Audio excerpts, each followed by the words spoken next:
I'm just trying to think about not things that make me sad, and I can't. Biking home here, 12 miles after a kung fu class. It's Friday night, and everybody's out having a good time. I'm always tired after that. 1 hour of biking, 3 hour class, and an hour of biking home. I maybe get home like 10 minutes faster than that because it's downhill. But the point is, here we are on Friday night. I don't got no date. I got no one to call. No one to say goodnight to. No one to say I love you. Have a good night's sleep and see you in the morning. And talk to you then. How was your day? How are you feeling? Love you so much.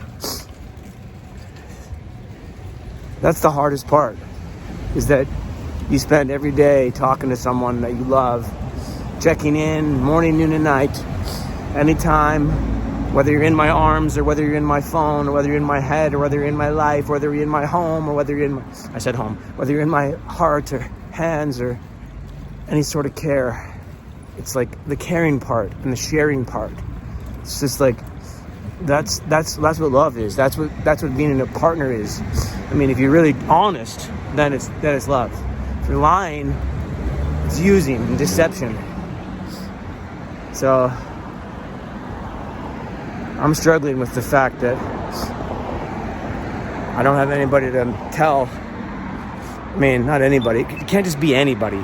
It's not just like some pen pal, hey, a random stranger on the internet, no offense. It's like, you gotta meet, you gotta know each other, you gotta like connect, you gotta have the aura, the energy, the attraction, the mental, the mind, the physical. It's gotta be all those things, and it's really hard to find. It's like finding a diamond at the bottom of the ocean, It's really, it's such a rare thing. And I guess the bigger the platform, the more you can reach people, the bigger your net worth, the bigger your network. And then you can, net bigger fish, more important people, I guess, that might, show up to be the right fit for you in your life. It's just really, really hard. When you don't have the biggest net or the biggest boat or the biggest hook, you're just a human being with a heart. And that's not a valuable thing these days. People don't put value in honesty and integrity and love and all the things that really should matter in a relationship. It seems like most people just put, what can you get me and what can I get out of this? What will you provide for me and what can I, what do I gain? Well, you gain a person that cares for you, is there for you, and will fight for you, and protect you, and always stand behind you and in front of you if in a situation that's bad. Like, have your back and your front. Hold your sides and protect you at all angles. Hold your hand and your shoulder to cry on, and be someone to rely on.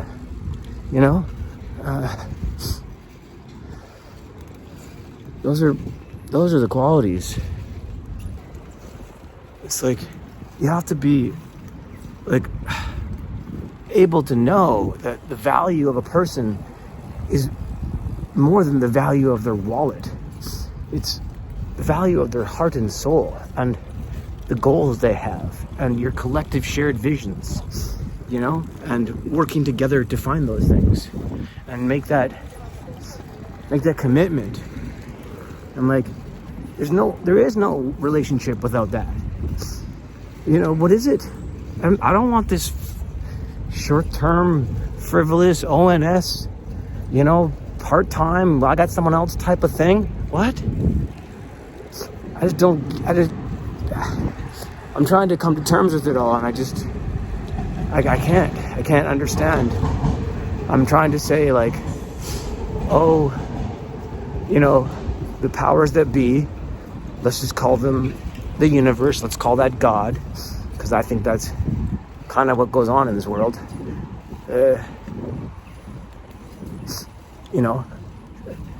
Everything happens for a reason.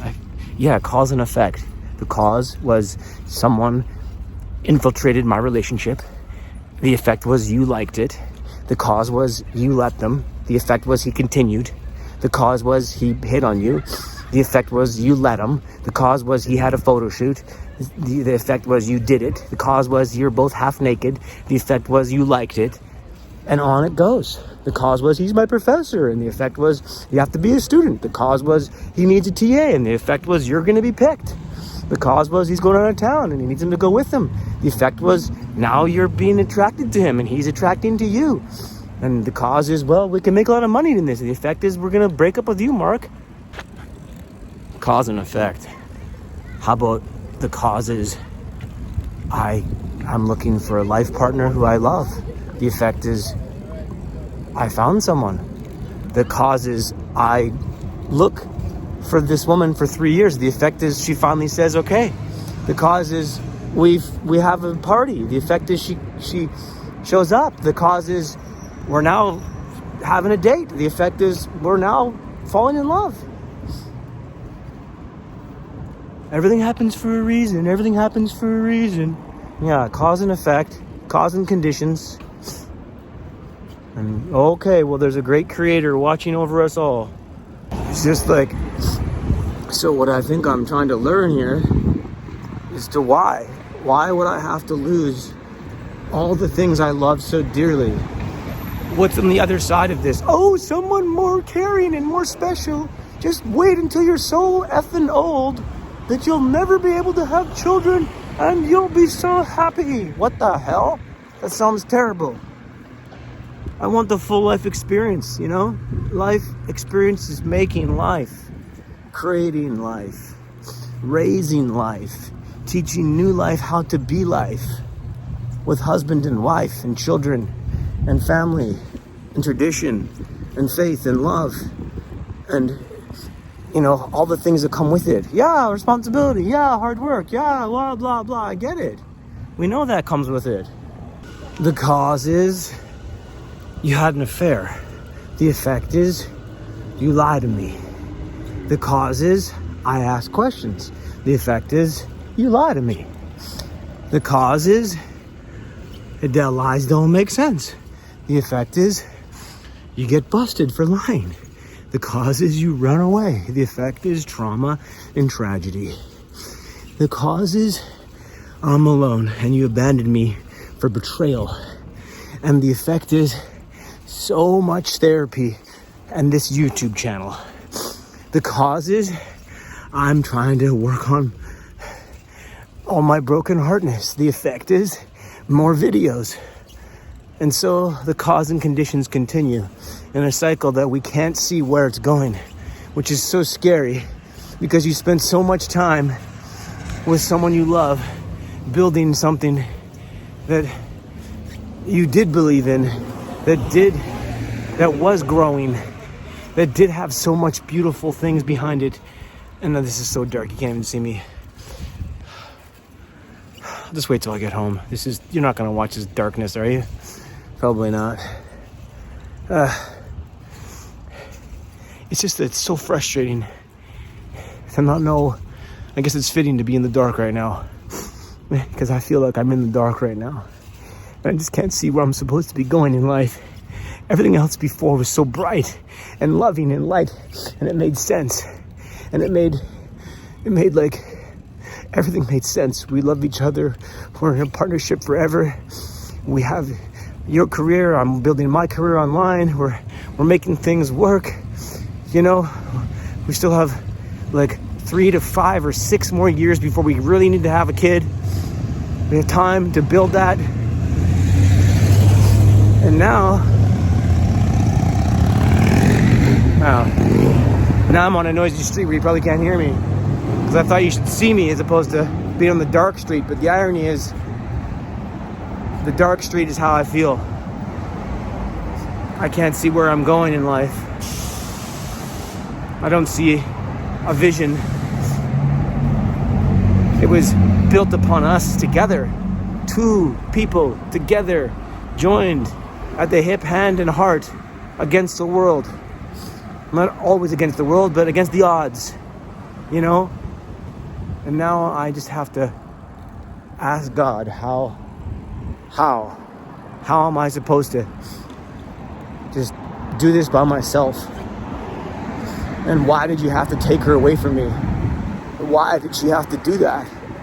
And if we're going to say that we believe in a higher power and we're going to believe in the universal energy, well, people say everything happens for a reason, so then therefore it's a higher power. People say, oh, you got to let the universe decide. Well, then you believe in there's a universal power. And you have to, you let go and let God and just let things happen on as they're supposed to. Everything, all that type of stuff is the same rhetoric for saying that God's divine plan. Or you can say none of that, it's all just chaos. Well, it's not all just chaos. It looks chaotic for sure, but there's so much order and structure. Cities look like motherboards. Flowers have intelligent Fibonacci golden ratio. The best art has it. All nature has it. Trees look crooked, but they grow perfectly straight. No straight lines in nature, but yet things happen to always have a balance. So that's just not some random chaotic event. There's a laws of nature and invented laws of man. I'm not talking about Sir Isaac Newton. Give me a break. We can go much deeper than his. He doesn't rule the universe.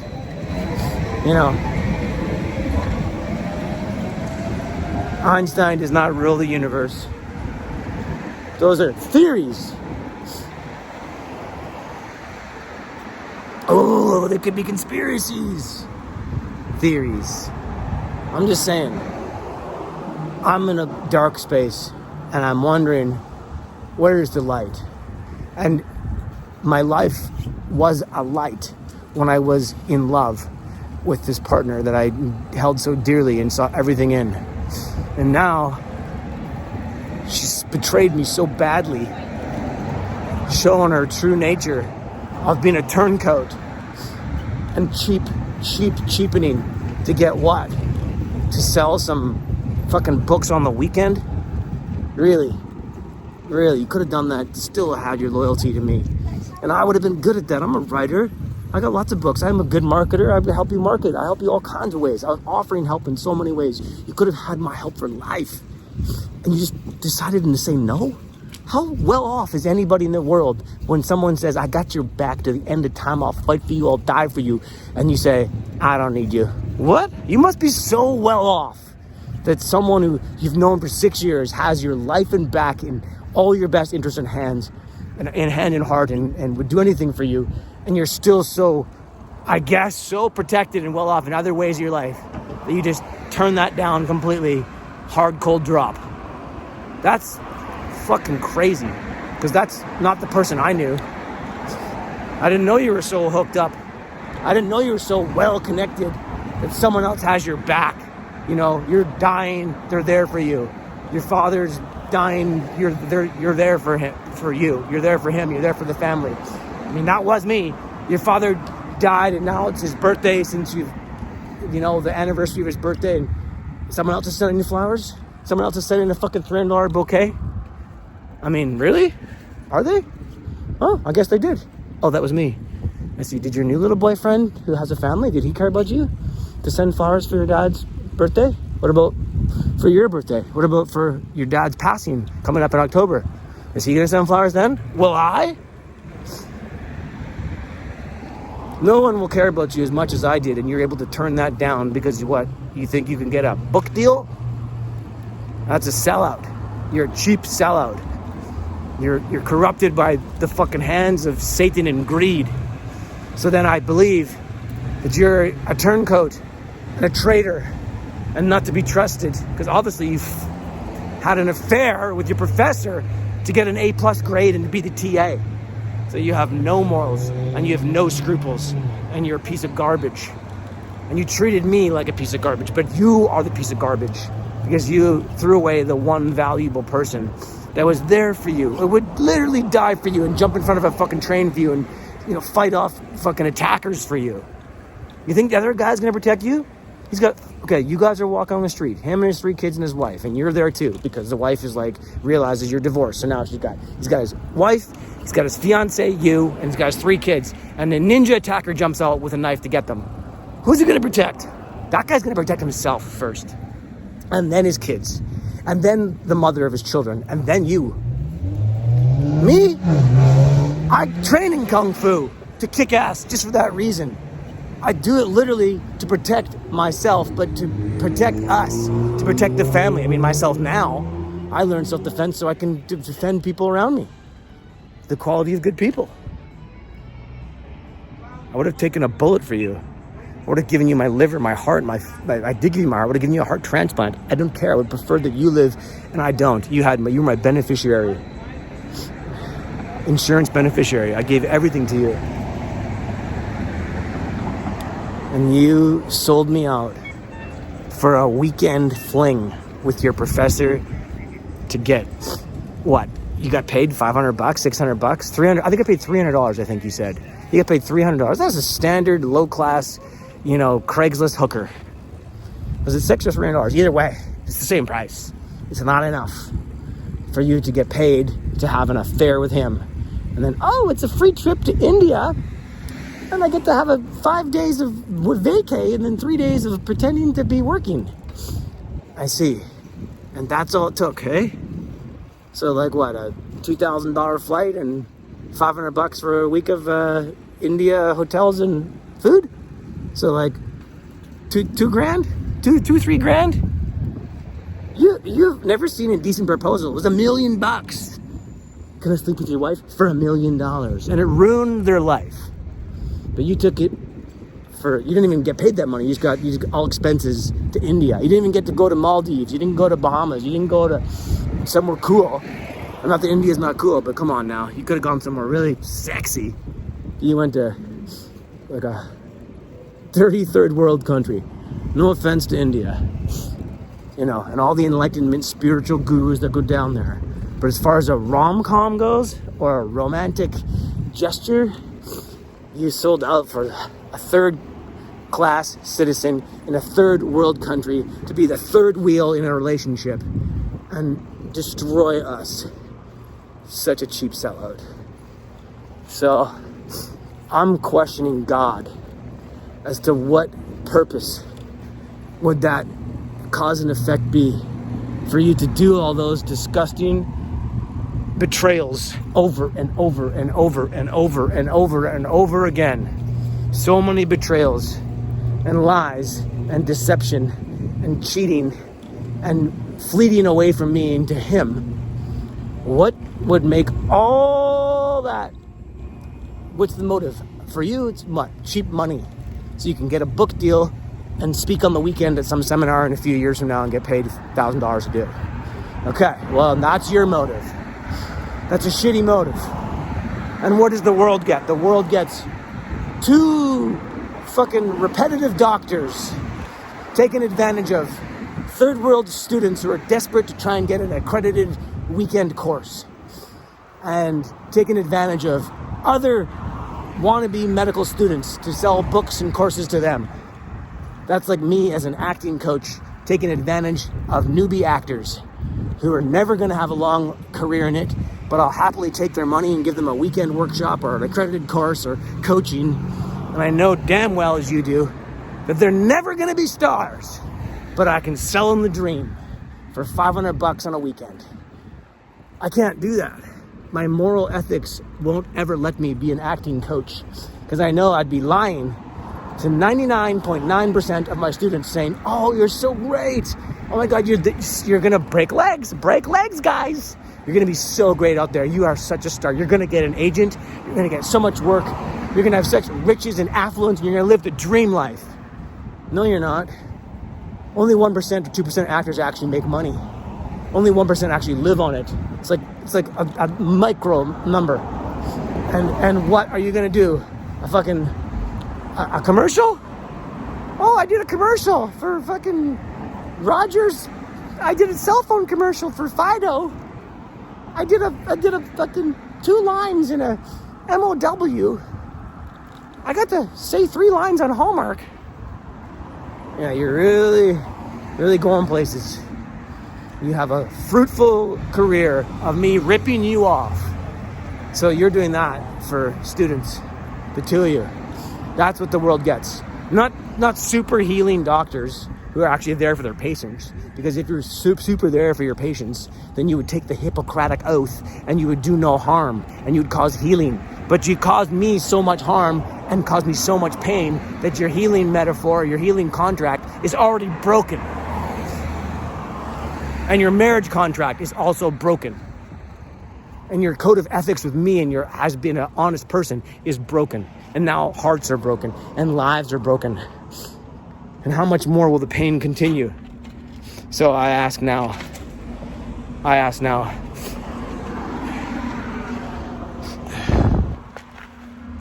why is God doing this? What will be the greater cause and effect purpose? So their cause and effect is they get to now go and make money to third world countries and then other places in America here and there to have, a handful of seminars, 2 to 5 or 10 a year, maybe not 10.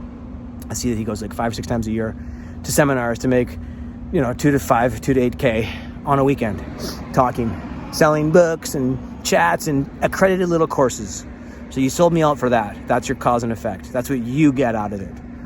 You don't promote tons of extra healing. You don't save the world from cancer. You're not offering a new healing modality here. You're just regurgitating textbooks that he wrote in your words and his words over and over and over again. They're someone else's words, cited studies. Studies came from site, and resources come from site. And therefore, you're just regurgitating whatever it is.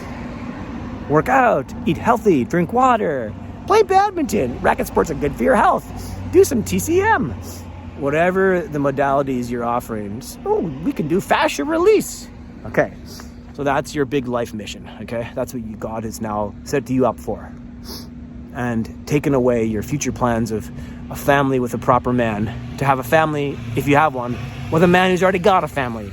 So he can now raise 2 families, because I'm sure he's so capable, and that's really great and fair to each family member to share with other kids in other homes, other women. Really fair. So that's their timeline. And what's my timeline? What do I get from it, God? What do you have in store for me? What's the trade-off? She has to sell me out. Okay. I have my heart broken and I get sold out and abandoned and ruined and all the things we wanted and we're building are thrown in the fucking garbage and just flushed down the sewer. And you get now your weekend getaways and selling your books and merchandise. Okay. That's your collateral damage for the cost of what you're getting. That's your deal. What's my deal? I have to give up by force. I didn't get to negotiate. I didn't get the choice. I have to lose my best friend, the person I loved so deeply, a 6-year beautiful romantic relationship of the most amazing, happy feelings of being sharing and caring and kindness and me loving her family and my family loving her and etc.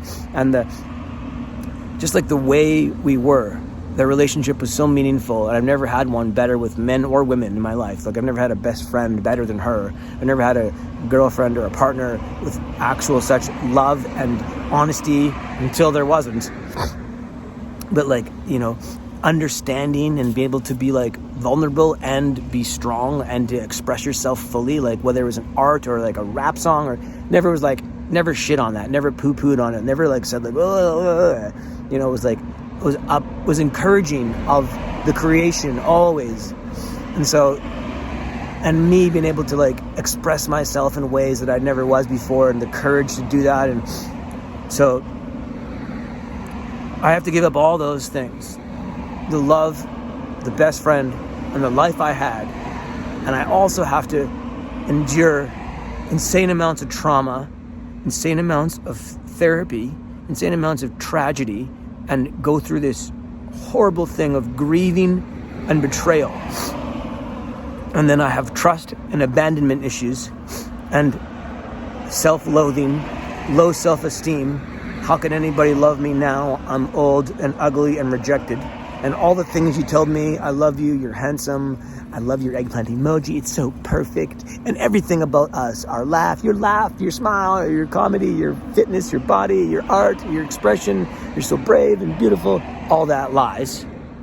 So now I have to question my entire being, everything I've ever made, everything I ever have created, everything I have inside me and outside of me has to now come into question and for a deeper examination as to what is wrong with me, and then I have to feel humiliated and shamed and anxiety and stress and self-blaming and face the dark side and wonder, should I live any longer, and how can I stand stronger, and what can I possibly have done to make this better, and I question every single moral and ethical code, and I lose all those things, all the strengths and resilience and beauty. All those things are the cost of what you get with. Those are the cost for what she gets, what she wants. And that is I didn't know I'm paying that cost. For what do I get? What's on the other side of this for me? 220 subscribers? Really? Some comments from people online? Some weirdo trolls? Inspiring a few people here and there?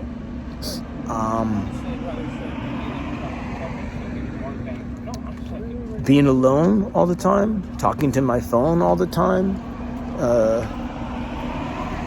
Working out? I guess I was already working out, but now working out even more because I just don't know how else to deal with therapy, needing therapy. What do I get from this awful cost in exchange? What's in it for me, as they all say, in a relationship? And so my relationship with the world and with God and with the universe and with the ether and with the energy and with the other people out there and with myself and with whatever she was or isn't no longer anymore. What do I get from it? And what do I get to give to the world from it? What do you get from it? Because before, you were going to get me and her teaming up. I would still make all my social medias and I'd be positive and happy and great and making comedies and raps and different business ventures online. And then I'd be helping her make her books and her profiles and her speeches and helping us promote health and wellness, and we'd be working on it together. The audience would get all that love and affection and teammates and building and helping the world. And now she goes and does that at the level that he's at without my help. I'm a marketing creative genius, so that was a pretty dumb choice. But okay. Now, I don't help her. Now, I help myself make my own channels more. I already have multiple channels. I make them more. What is the cause and effect for me? What do I get out of it? 200 million subscribers? $200 million? Love? Affection, fame and fortune, and name and lights and claim, Lamborghini. What is it? What are we saying? You go and give up and be a fucking dishwasher? And you get obscurity? You get loneliness? You get left behind? You get to find your body hanging from a cold rafter someday? You get which? If that last one happens, then it's the CIA. It's not me. And by the way, the CIA stands for Communist Invasion Agency. Just so you know. All right, well, back to the heartache and asking for God's plan. So what is God's plan for this? The universal energy circling around. It's not just chaos. It's not just my free will and what I can fucking create. That's a part of it. That is a leg in it. There's two legs in it and a breath. But there is so much more at play. So what? What is the purpose? We know what she's paid off for to get. We know where she's going with her storyline. Where does mine go?